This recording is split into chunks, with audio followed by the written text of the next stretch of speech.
ಎಲ್ಲಾ ಹಾನಿಯಿಂದ ಕೂದಲನ್ನು ರಕ್ಷಿಸುತ್ತೆ. ಬರೀ Amrut noni reach root premium hair oil. ಕೊನೆಯ ಬಾರಿಗೆ ಗೆಲುವು ಸಾಧಿಸುವ ಮೂಲಕ ಧಾರವಾಡ ಲೋಕಸಭಾ ಕ್ಷೇತ್ರದಲ್ಲಿ ದಾಖಲೆಯನ್ನು ಬರೆದಿದ್ದಾರೆ. ನಮ್ಮ ಜೊತೆಗೆ ಜೋಶಿ ಅವರಿದ್ದಾರೆ, ಮಾತಾಡಿಸ್ತೀನಿ. ಸರ್, ಒಂದು ದಾಖಲೆಯ ಗೆಲುವು ತಮ್ಮದಾಗಿದೆ, ಏನಂತೀರಿ ಈ ಸಂದರ್ಭದಲ್ಲಿ? ಜನರಿಗೆ ನಾನು ಧನ್ಯವಾದ ಹೇಳ್ತೀನಿ. ಜನ ಎಲ್ಲ ಅಪಪ್ರಚಾರಗಳನ್ನು ಮೀರಿ ಕಾಂಗ್ರೆಸ್ ಪಾರ್ಟಿಯವರು ಪ್ರಚಾರದಕ್ಕಿಂತ ಜಾಸ್ತಿ ಅಪಪ್ರಚಾರನ ಮಾಡಿದರು. ಸೊ ಇಷ್ಟು ದೊಡ್ಡ ಪ್ರಮಾಣದಲ್ಲಿ ಅಪಪ್ರಚಾರವನ್ನು ಮಾಡಿದ್ರು ಅಂದರೆ ದಿನ ಬೆಳಿಗ್ಗೆ ಏನು ಕೆಲಸ ಅಂತಂದರೆ ಕಾಂಗ್ರೆಸ್ಸಿನ ಕೆಲ ನಾಯಕರಿಗೆ ಮೋದಿಯವರು ಬೈಯೋದೇ ಒಂದು ಕೆಲಸ ಆಗಿತ್ತು, ಮತ್ತು ನಾನು ಬೈಯೋದು. ನೀವೇನು ಮಾಡಿರಿ ಅಂತೇನೂ ಹೇಳೋಂಗಿಲ್ಲ, ನಾವೇನು ಮಾಡ್ತೀವಿ ಅಂತಲೂ ಹೇಳೋಂಗಿಲ್ಲ. ಸೊ ಹಾಗಾಗಿ ಜನ ಇದಕ್ಕೆ ತಕ್ಕ ಉತ್ತರ ಕೊಟ್ಟಾರ. 1%, 2% ಓಟ್ ನಮ್ಮದು ಕಮ್ಮಿ ಆಗಿದೆ ಓವರಾಲ್.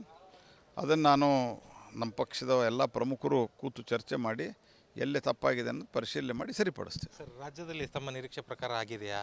ರಾಜ್ಯದಲ್ಲಿ ಇದರ ಪ್ರಭಾವ ಏನು ಬರಲಿದೆ? 4 ಸೀಟು ಬರಬೇಕಾಗಿತ್ತು ಅಂತ ನನಗೆ ಅನಿಸೋದು. ಆದರೂ ನಮ್ಮ ಸಾಧನೆ ಕಮ್ಮಿ ಏನಿಲ್ಲ. ಯಾಕಂದರೆ 19 ಸೀಟ್ಗಳನ್ನು ನಾವು ಗೆದ್ದಿವಿ 28ರಲ್ಲಿ. ಕಾಂಗ್ರೆಸ್ ಪಾರ್ಟಿ ಸರ್ಕಾರದಲ್ಲಿದ್ದು 9 ಸೀಟ್ ಗೆದ್ದಿದೆ. ಹಾಗಾಗಿ ಸರ್ಕಾರದ ಎಲ್ಲ ಮಷಿನರಿಯನ್ನು ಉಪಯೋಗ ಮಾಡಿ ದುಡ್ಡು ಹಾಕಿ ಎಲ್ಲ ಮಾಡಿದರೂ ಸಹಿತ ಭಾರತೀಯ ಜನತಾ ಪಾರ್ಟಿ ಅಭೂತಪೂರ್ವವಾದಂಥ ಗೆಲುವನ್ನು ಸಾಧಿಸಿದೆ. ಇನ್ನೊಂದು 4-5 ಸೀಟ್ ಬಂದಿದ್ದರೆ ಪ್ರಾಬಬ್ಲಿ ಇನ್ನೂ ಭಾಳ ಅದು ವಂಡರ್ಫುಲ್ ಆಗಿರ್ತಿತ್ತು, ರಿಸಲ್ಟು ಚೆನ್ನಾಗಿ ಅಂತ ಹೇಳ್ಬೋದಾಗಿತ್ತು. ಈಗೂ ಚೆನ್ನಾಗಾಗಿದೆ, ಸ್ವಲ್ಪ ಇನ್ನೂ ನಿರೀಕ್ಷೆ ಜಾಸ್ತಿ ಇತ್ತು. ಓಕೆ ಸರ್, ಈಗ 400 ಪಾರ್ ಅಂತ ಹೇಳ್ತಾ ಇದ್ರಿ. ರಾಷ್ಟ್ರಮಟ್ಟದಲ್ಲಿಯೂ ಕೂಡ ಸಾಕಷ್ಟು ಕಡಿಮೆ ಆಗಿದೆ ಸೀಟ್ಗಳು, ಏನು ಕಾರಣ ಇರ್ಬೋದು ಅಂತ? ಏನಂತ ಹುಡುಕ್ಬೇಕು ಕಾರಣವನ್ನು ನನಗೂ ಇಲ್ಲಿ ಕೂತೇನೋ ಹೇಳಲಿಕ್ಕೆ ಸಾಧ್ಯ ಇಲ್ಲ. ನಾನು ನಾಳೆ ದಿಲ್ಲಿಗೆ ಹೋಗ್ತೇನೆ, ಸಂಬಂಧಿಸಿದವ್ರ ಜೊತೆಗೆ ಮಾತಾಡಿದ ನಂತರ ನೆಕ್ಸ್ಟ್ ಟೈಮ್ ದಿಲ್ಲಿಯಿಂದ ಬಂದಾಗ ನಿಮ್ಗೆ ಹೇಳ್ತೇನೆ. ನನಗೆ ಸದ್ಯ ಗೊತ್ತಿಲ್ಲ ಏನಂತ. ಸರ್, ಈಗ ನಿತೀಶ್ ಕುಮಾರ್ ಮತ್ತು ಚಂದ್ರಬಾಬು ನಾಯ್ಡು ಅವರು NDA ಜೊತೆಗೆ ಇರ್ತಾರ? ಯಾಕಂದರೆ ಸಂಪರ್ಕನೂ UPAದಿಂದನೂ ಅವ್ರಿಗೆ ಮಾಡ್ತಾ ಇದ್ದಾರೆ, ಇಂಡಿಯಾ ಅಲಯನ್ಸ್ನವರು ಕೂಡ ಅನ್ನುವಂಥದ್ದು ಕೂಡ ಚರ್ಚೆಯಲ್ಲಿದೆ. ಸ್ಪಷ್ಟ ಬಹುಮತ ಕೊಟ್ಟಿದ್ದಾರೆ.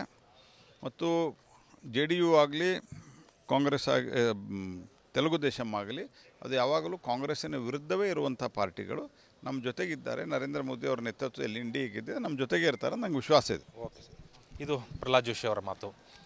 ನಿತೀಶ್ ಕುಮಾರ್ ಆಗಿರ್ಬೋದು, ಚಂದ್ರಬಾಬು ನಾಯ್ಡು ಅವರಾಗಿರ್ಬೋದು, NDA ಜೊತೆಗೆ ಇರ್ತಾರೆ ಅನ್ನುವಂಥ ಮಾತನ್ನು ಹೇಳ್ತಾ ಇದ್ದಾರೆ. ಕ್ಯಾಮ್ರಾ ಪರ್ಸನ್ ಶೇಖರ್ ಜೊತೆ ಪರಶುರಾಮ್ ತಹಶೀಲ್ದಾರ್, ವಿಸ್ತಾರ ನ್ಯೂಸ್, ಹುಬ್ಬಳ್ಳಿ. ಕೊನೆಯ ಬಾರಿಗೆ ಗೆಲುವು ಸಾಧಿಸುವ ಮೂಲಕ ಧಾರವಾಡ ಲೋಕಸಭಾ ಕ್ಷೇತ್ರದಲ್ಲಿ ದಾಖಲೆಯನ್ನು ಬರೆದಿದ್ದಾರೆ. ನಮ್ಮ ಜೊತೆಗೆ ಜೋಶಿ ಅವರಿದ್ದಾರೆ, ಮಾತಾಡಿಸ್ತೀನಿ. ಸರ್, ಒಂದು ದಾಖಲೆಯ ಗೆಲುವು ತಮ್ಮದಾಗಿದೆ, ಏನಂತೀರಿ ಈ ಸಂದರ್ಭದಲ್ಲಿ? ಜನರಿಗೆ ನಾನು ಧನ್ಯವಾದ ಹೇಳ್ತೀನಿ. ಜನ ಎಲ್ಲ ಅಪಪ್ರಚಾರಗಳನ್ನು ಮೀರಿ ಕಾಂಗ್ರೆಸ್ ಪಾರ್ಟಿಯವರು ಪ್ರಚಾರದಕ್ಕಿಂತ ಜಾಸ್ತಿ ಅಪಪ್ರಚಾರನ ಮಾಡಿದರು. ಸೊ ಇಷ್ಟು ದೊಡ್ಡ ಪ್ರಮಾಣದಲ್ಲಿ ಅಪಪ್ರಚಾರವನ್ನು ಮಾಡಿದ್ರು ಅಂದರೆ ದಿನ ಬೆಳಿಗ್ಗೆ ಏನು ಕೆಲಸ ಅಂತಂದರೆ ಕಾಂಗ್ರೆಸ್ಸಿನ ಕೆಲ ನಾಯಕರಿಗೆ ಮೋದಿಯವರು ಬೈಯೋದೇ ಒಂದು ಕೆಲಸ ಆಗಿತ್ತು, ಮತ್ತು ನಾನು ಬೈಯೋದು. ನೀವೇನು ಮಾಡಿರಿ ಅಂತೇನೂ ಹೇಳೋಂಗಿಲ್ಲ, ನಾವೇನು ಮಾಡ್ತೀವಿ ಅಂತಲೂ ಹೇಳೋಂಗಿಲ್ಲ. ಸೊ ಹಾಗಾಗಿ ಜನ ಇದಕ್ಕೆ ತಕ್ಕ ಉತ್ತರ ಕೊಟ್ಟಾರ. 1%, 2% ಓಟ್ ನಮ್ಮದು ಕಮ್ಮಿ ಆಗಿದೆ ಓವರಾಲ್. ಅದನ್ನು ನಾನು ನಮ್ಮ ಪಕ್ಷದ ಎಲ್ಲ ಪ್ರಮುಖರು ಕೂತು ಚರ್ಚೆ ಮಾಡಿ ಎಲ್ಲೇ ತಪ್ಪಾಗಿದೆ ಅನ್ನೋದು ಪರಿಶೀಲನೆ ಮಾಡಿ ಸರಿಪಡಿಸ್ತೀವಿ. ಸರ್, ರಾಜ್ಯದಲ್ಲಿ ತಮ್ಮ ನಿರೀಕ್ಷೆ ಪ್ರಕಾರ ಆಗಿದೆಯಾ? ರಾಜ್ಯದಲ್ಲಿ ಇದರ ಪ್ರಭಾವ ಏನು ಬರಲಿದೆ? 4 ಸೀಟು ಬರಬೇಕಾಗಿತ್ತು ಅಂತ ನನಗೆ ಅನಿಸೋದು. ಆದರೂ ನಮ್ಮ ಸಾಧನೆ ಕಮ್ಮಿ ಏನಿಲ್ಲ. ಯಾಕಂದರೆ 19 ಸೀಟ್ಗಳನ್ನು ನಾವು ಗೆದ್ದಿವಿ 28ರಲ್ಲಿ. ಕಾಂಗ್ರೆಸ್ ಪಾರ್ಟಿ ಸರ್ಕಾರದಲ್ಲಿದ್ದು 9 ಸೀಟ್ ಗೆದ್ದಿದೆ.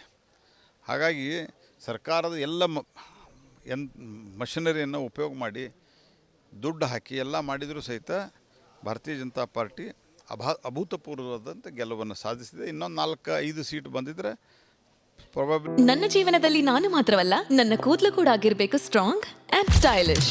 ಬರೀ Amrut noni reach root premium hair oil ನೊಂದಿಗೆ. Reach root premium hair oil ಇನ್ನೂ ಭಾಳ ಅದು ವಂಡರ್ಫುಲ್ ಆಗಿರ್ತಿತ್ತು, ರಿಸಲ್ಟು ಚೆನ್ನಾಗಿ ಅಂತ ಹೇಳ್ಬೋದಾಗಿತ್ತು. ಈಗೂ ಚೆನ್ನಾಗಾಗಿದೆ, ಸ್ವಲ್ಪ ಇನ್ನೂ ನಿರೀಕ್ಷೆ ಜಾಸ್ತಿ ಇತ್ತು. ಓಕೆ ಸರ್, ಈಗ 400 ಪಾರ್ ಅಂತ ಹೇಳ್ತಾ ಇದ್ರಿ. ರಾಷ್ಟ್ರಮಟ್ಟದಲ್ಲಿಯೂ ಕೂಡ ಸಾಕಷ್ಟು ಕಡಿಮೆ ಆಗಿದೆ ಸೀಟ್ಗಳು, ಏನು ಕಾರಣ ಇರ್ಬೋದು ಅಂತ? ಏನಂತ ಹುಡುಕ್ಬೇಕು ಕಾರಣವನ್ನು ನನಗೂ ಇಲ್ಲಿ ಕೂತೇನೋ ಹೇಳಲಿಕ್ಕೆ ಸಾಧ್ಯ ಇಲ್ಲ. ನಾನು ನಾಳೆ ದಿಲ್ಲಿಗೆ ಹೋಗ್ತೇನೆ, ಸಂಬಂಧಿಸಿದವ್ರ ಜೊತೆಗೆ ಮಾತಾಡಿದ ನಂತರ ನೆಕ್ಸ್ಟ್ ಟೈಮ್ ದಿಲ್ಲಿಯಿಂದ ಬಂದಾಗ ನಿಮ್ಗೆ ಹೇಳ್ತೇನೆ. ನನಗೆ ಸದ್ಯ ಗೊತ್ತಿಲ್ಲ ಏನಂತ. ಸರ್, ಈಗ ನಿತೀಶ್ ಕುಮಾರ್ ಮತ್ತು ಚಂದ್ರಬಾಬು ನಾಯ್ಡು ಅವರು NDA ಜೊತೆಗೆ ಇರ್ತಾರ? ಯಾಕಂದರೆ ಸಂಪರ್ಕನೂ UPAದಿಂದನೂ ಅವ್ರಿಗೆ ಮಾಡ್ತಾ ಇದ್ದಾರೆ, ಇಂಡಿಯಾ ಅಲಯನ್ಸ್ನವರು ಕೂಡ ಅನ್ನುವಂಥದ್ದು ಕೂಡ ಚರ್ಚೆಯಲ್ಲಿದೆ. ಸ್ಪಷ್ಟ ಬಹುಮತ ಕೊಟ್ಟಿದ್ದಾರೆ. ಮತ್ತು JDU ಆಗಲಿ, ಕಾಂಗ್ರೆಸ್ ತೆಲುಗು ದೇಶಂ ಆಗಲಿ, ಅದು ಯಾವಾಗಲೂ ಕಾಂಗ್ರೆಸ್ಸಿನ ವಿರುದ್ಧವೇ ಇರುವಂಥ ಪಾರ್ಟಿಗಳು ನಮ್ಮ ಜೊತೆಗಿದ್ದಾರೆ. ನರೇಂದ್ರ ಮೋದಿ ಅವರ ನೇತೃತ್ವದಲ್ಲಿ NDAಗಿದೆ, ನಮ್ಮ ಜೊತೆಗೆ ಇರ್ತಾರೆ, ನಂಗೆ ವಿಶ್ವಾಸ ಇದೆ. ಓಕೆ ಸರ್, ಇದು ಪ್ರಹ್ಲಾದ್ ಜೋಶಿ ಅವರ ಮಾತು. ನಿತೀಶ್ ಕುಮಾರ್ ಆಗಿರ್ಬೋದು, ಚಂದ್ರಬಾಬು ನಾಯ್ಡು ಅವರಾಗಿರ್ಬೋದು, NDA ಜೊತೆಗೆ ಇರ್ತಾರೆ ಅನ್ನುವಂಥ ಮಾತನ್ನು ಹೇಳ್ತಾ ಇದ್ದಾರೆ. ಕ್ಯಾಮ್ರಾ ಪರ್ಸನ್ ಶೇಖರ್ ಜೊತೆ ಪರಶುರಾಮ್ ತಹಶೀಲ್ದಾರ್, ವಿಸ್ತಾರ ನ್ಯೂಸ್. ಹುಬ್ಬಳ್ಳಿ. ಅನುಕ್ಷಣದ ಸುದ್ದಿಗಳಿಗಾಗಿ ವಿಸ್ತಾರ ನ್ಯೂಸ್ ಯೂಟ್ಯೂಬ್ ಚಾನೆಲ್ ಸಬ್ಸ್ಕ್ರೈಬ್ ಮಾಡಿ. ಹೊಸ ಸುದ್ದಿಗಳ ನೋಟಿಫಿಕೇಶನ್ಗಾಗಿ ಬೆಲ್ ಐಕಾನ್ ಕ್ಲಿಕ್ ಮಾಡಿ. ಲೇಟೆಸ್ಟ್ ಅಪ್ಡೇಟ್ಸ್ಗಾಗಿ www.vistaranews.com ವೆಬ್ಸೈಟ್ಗೆ ವಿಸಿಟ್ ಮಾಡಿ. ಅಂಗೈಯಲ್ಲೇ ಜಗತ್ತಿನ ಸುದ್ದಿ ತಿಳಿಯಲು ವಿಸ್ತಾರ ನ್ಯೂಸ್ ಕನ್ನಡ ಆಪ್ ಡೌನ್ಲೋಡ್ ಮಾಡಿ.